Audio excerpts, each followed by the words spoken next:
Most people misunderstand manifestation. They think it's just about thinking the right thoughts or visualizing and taking action, but it often requires more of that. It requires an identity change. So today I'm going to run you through the different steps that I've used to change my identity and manifest new results into my life. So a lot of this comes down to conditioning, the identity, the state, how we feel, our behavior or our habits, and ultimately the results at the end. So the results are the last step in the process. So let me walk you through this. The first one is the identity. What do you actually want? Okay, what do I want to have? I want to be surrounded, like, so I'm going to use this example because I hold this very close. So I used to be super shy, super awkward, lacked confidence.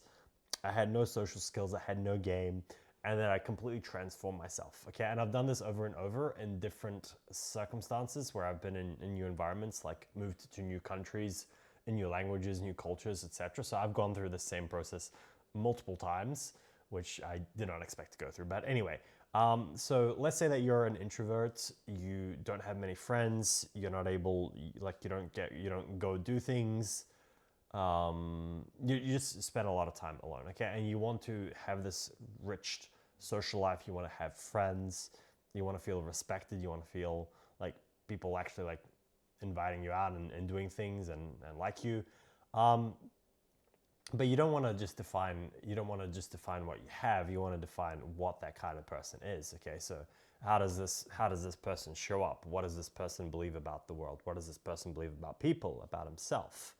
You know, does he have, what kind of confidence does he have, right? So you have to change all these things that align with the version of the person that you want to be. How does, like, for example, other examples, like how does he interpret failure or pressure? How does he interpret rejection, etc.? Okay, so that's the first identity, and you can get specific. You can get very specific as you like. You can get, say, I want to have a social group of this amount of people. I want to be dating this kind of person. There's like specificity is key. Okay, now once you do that, you need to audit where you actually are. So what's the reality gap? Okay, right now I'm awkward. I'm awkward because I believe I'm not valuable enough. I'm awkward because I don't know how to start conversations. I don't know where to meet people. You know, you have all these gaps in your mindset and in your beliefs, and you need to actually go and figure out where do the gaps lay. Now, you don't need to figure every single thing out, but having a starting point, starting things that you can actually start attacking to become that new version of yourself so you can have the new life that you desire. Okay, so the example would be, okay, so I don't know where to meet people. Okay, so I'm the type of, the reframe would be, I'm the type of person that knows where to meet people. Okay, I'm not confident. Okay, I'm not confident yet, but I will become a confident person. Okay, I don't know how to start conversations.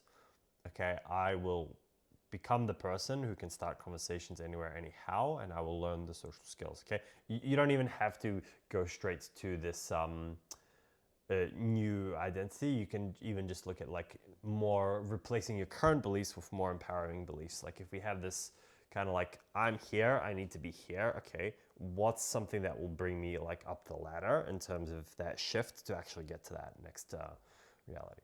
Okay, now that's obviously, and again, with just the reality, like what emotional patterns show up. So I get stressed out when I'm around people. Okay, I get stressed out because I think they're thinking X about me. Okay, and these are emotional patterns that you will need to dissolve, and we're gonna talk about this in a sec. So then we have systems or new habits in place. So you need to start writing out some of the, for example, list some of the things that you need to start doing and start actually executing. Okay, so habits. For example, I'm gonna go out every day, or even if that's just something like lower on the rung. If we're saying we don't want to go from 1 to 100, we want to go from 1 to 10. Okay, I'm gonna speak up in class 3 times this week, or I'm gonna message one new person that I haven't messaged in over a year, right? Like different things that you can start doing, but make a list of little habits that you can like little challenges, little habits that you can expose yourself to. Okay, for example, let's say you'd be looking for a sales role. Okay, I'm gonna start applying for jobs that I think I might get rejected to. Even though I might get rejected, I'm still gonna apply. Okay, so you execute on these habits, and these habits become more automatic. Okay, now for some people, like this will be enough. Maybe you'll automatically just process all the emotional blockages. But let's say you've got like, you know, let's say like you're like me and you really struggle with some things, and no matter how much you do, no matter how much effort, how much persistent you are and disciplined you are, you're still not getting that outcome. Okay, so this is where the emotional conditioning comes into play. So you could be going out, you could be doing the action, you could be reflecting, analyzing, but your nervous system is still familiar with the previous emotional state and not with the new one. Okay, so even though you may be doing these things internally, maybe even deep down, you still have tension, you still have insecurity, you still have shame, you still have guilt, you still have doubts. And because you're still carrying these emotions, you're not actually able to shift into that new identity. So these are things that you can train through. These are things you can actually identify and change through practices such as journaling, meditation, even other like things like breath work, which, you know, I do meditation and breath work. I don't really journal. But so journaling would be something that would help you identify journaling would be something that would help you identify, you know, belief systems. Okay, like in this situation, I found myself trying to people please. What was behind me wanting to people please rather than express my authentic self? Okay, if I express my, you know, you could do all this journaling and go down this rabbit hole. That's a topic for another time. But that's one thing. Another thing is meditation. And there are different types of meditation, but one that I do often is simply just laying down and just being still. And to be honest, like I don't really get thoughts when I meditate, just probably because I've gone through this like so much, but I know a lot of you will probably be getting like lots of thoughts and clutter, and it's like, oh fuck, I can't sit still for 5 minutes. And that's totally normal. If that's all you can do, just train yourself to be more still and to learn stillness. And if you do get thoughts coming through your mind, like that's totally normal. It's like your heart's not going to stop pumping, like your heart's not going to stop beating, right? It's just your mind's thinking and thinking and thinking. And eventually the thoughts that keep coming up over and over, you'll be able to observe them and detach from them a little and just let them go. And I personally, just having that stillness, it will allow you to process things that are going on. Now, with the meditation, actually, I recommend trying to stay extremely still and reconnect with your body. So what you can do is like, kind of like, let's say you went out and you had like a stressful situation, or you're thinking about this, or you're thinking about these rejections that you got, and you're feeling like this pent up energy, this pent up kind of emotion, this frustration, this anger, whatever it may be. And you just sit down and you lay in silence and you don't fucking move, and you just feel those physical sensations. And, you know, it can be really uncomfortable. It can feel like you want to toss and turn, and, you know, because you moved from like, you know, okay, these are the thoughts. Okay, now I'm just feeling my body, like doing body scans. Again, different types of meditation, but now you can actually breathe and just not necessarily breathe, but just relax into like bring awareness to this emotion and allow yourself to feel it. Okay, so like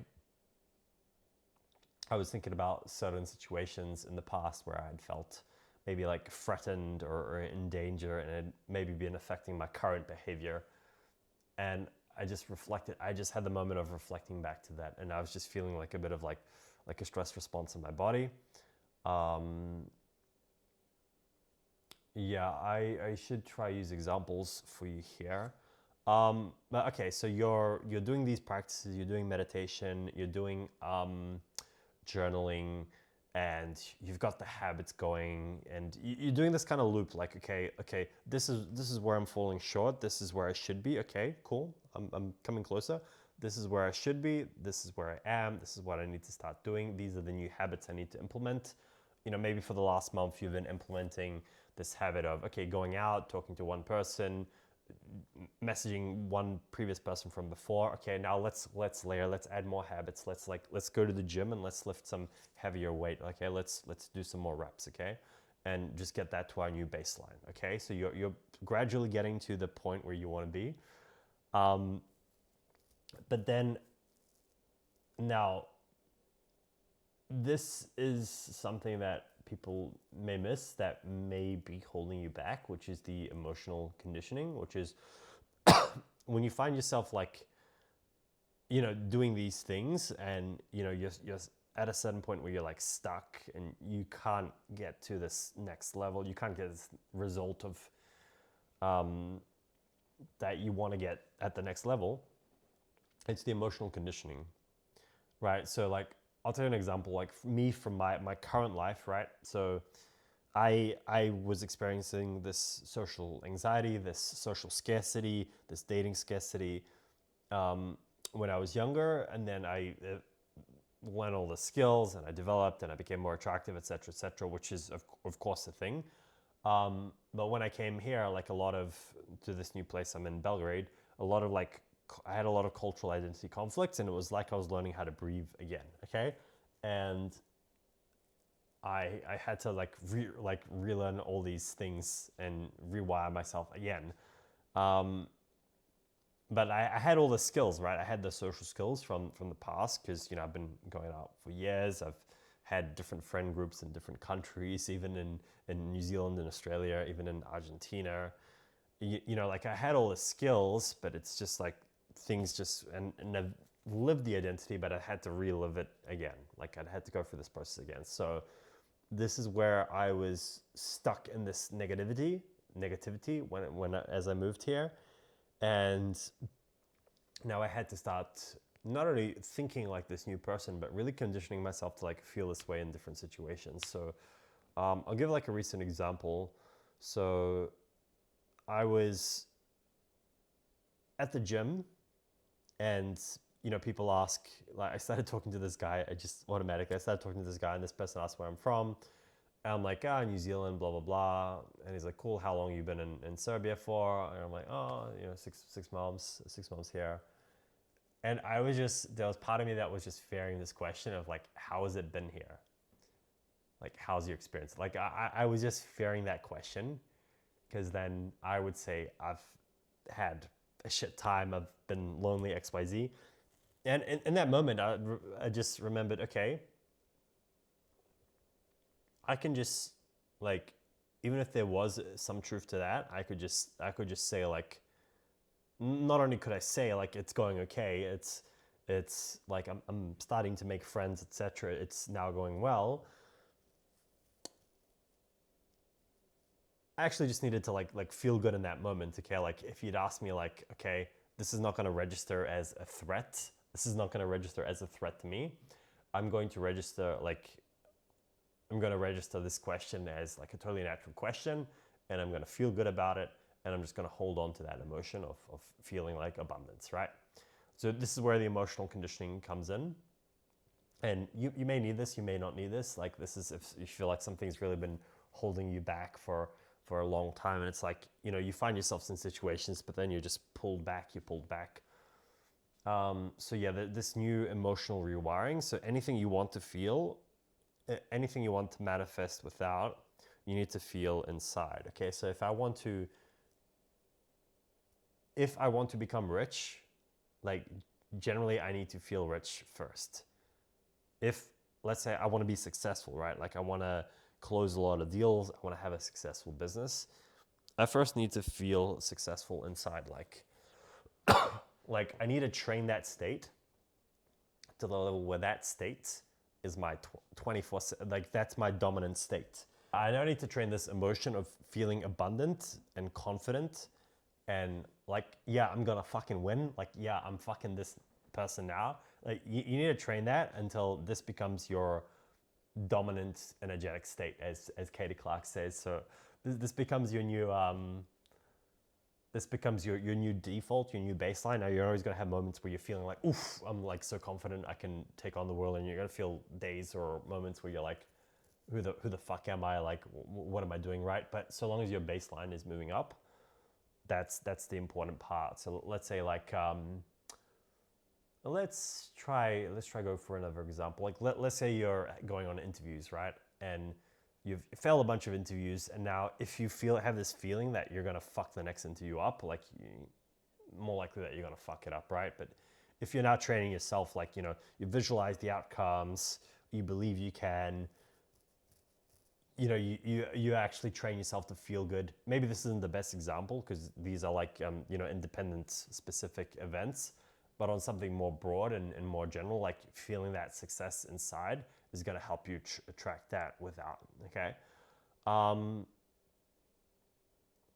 That way, like, even when external events do happen, which are not the results that you want, so let's say, even when external events happen that are not the results that you want, you still have this, okay, good feeling inside, because, okay, this is the feeling, like you're holding on to the internal state. Doesn't matter what happens externally, you still feel good inside, right? And they're going to be like, this takes time, and there are going to be jabs where like, okay, I'm here, and this external thing happened, and it, like, in the beginning, this external thing happened, it took me down to here. Okay, this external thing happened, and okay, gave me a bit of a dent, and then eventually, like, like whatever has happened externally, it just doesn't affect me in this specific realm that you're pursuing a new identity or a new result or a new success. And now the next key thing, and I feel like I've kind of rambled on here and not held structure for this video, but another thing is updating your self-image through proof or evidence accumulation. So you deliberately track evidence that you are changing. So small wins, new behaviors. Okay, in this specific situation, like, let's say we reflect socially. Okay, in this specific situation, I was talking to so-and-so, and usually I would flinch, or usually I would collapse, or usually I would just not speak up. But in this moment, I spoke up. And, these may be subtle things, okay? Or maybe it was like, with, let's say you're trying to become like a healthier person, like, oh, usually I have to kind of push myself to the gym, and then I spend 20 minutes procrastinating, but today I just, like, I only procrastinated for 5 minutes, right? That is a fucking win. Like, any of these things, like, you can find wins in, right? Let's say you're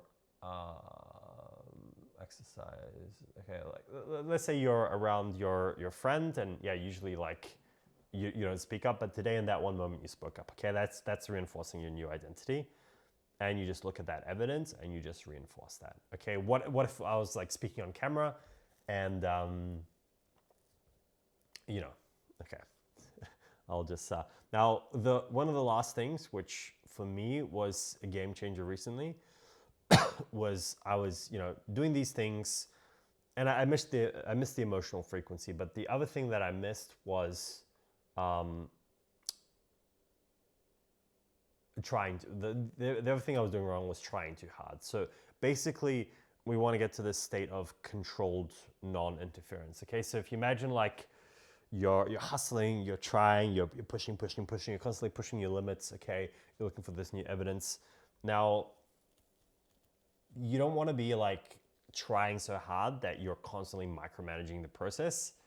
Now, this doesn't mean that you stop acting. It means you stop obsessively checking, forcing, and emotionally over-controlling outcomes. Okay, so let's say you've built the systems, you already know what the identity is, you're already doing the repetition, and now, like, this part of you still wants to hold on. It's like, I need to try, I need to push, right? And for me, that was something that I've really struggled with, which is just the aspect of just letting go, surrendering, and relaxing. It's like, let's say you become this disciplined person, you go to the gym, like, let's just for the argument of the video say you're the kind of person that works out every day, okay?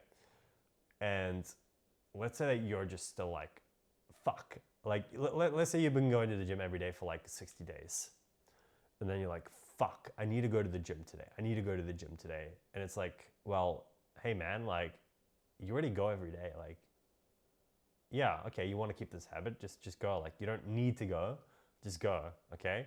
Or just like trust yourself and like surrender, trust yourself that you will go even if you don't push yourself to go, right? Like this is the problem I find with like discipline that I've realized in myself recently, which is I become so and so, such and such characteristic or a trait which I embody, and then I like fear like it's gonna disappear. Like I fear I'm gonna become undisciplined overnight, or I fear like I'm trying to control it too much. Okay, it's this attachment to control, attachment to obsession, which is like that attachment to control, which is it's a very masculine trait, right? Control, control, structure, rigidity, which is really good, but this is like, you know, one aspect of the universe's energy, right? Like you have the masculine energy and the feminine energy, and if you're always like controlling, pushing, forcing, discipline, it's like you're missing on these like feminine energies, which is fuck, I went on a tangent. You're missing on these feminine energies, which are like surrender and flow and allowing to open up creativity. And I don't know if you know this, but like everything around us is like feminine energy, right? It's like this, it's everything that is changing and moving is feminine. This phone is, it's feminine, right? It came from the mind, but this, like everything around us is feminine. Everything is changing. Yeah. So learn to connect with like different energies from in yourself, like the masculine, like, okay, we're going to do this. We're driven, we're consistent, we're rigid, like we're disciplined, we're consistent, we're rigid, but also connecting with the other side of you, which is the flow state, the creativity state. Because you actually gain so much by resting, by letting go, by not always trying so hard, and having moments of surrender and finding the right balance for you between these energies. So I hope that helped. And if you like this video, then send me a message, like, comment, hit subscribe, and let me know what else you want to hear about. Peace.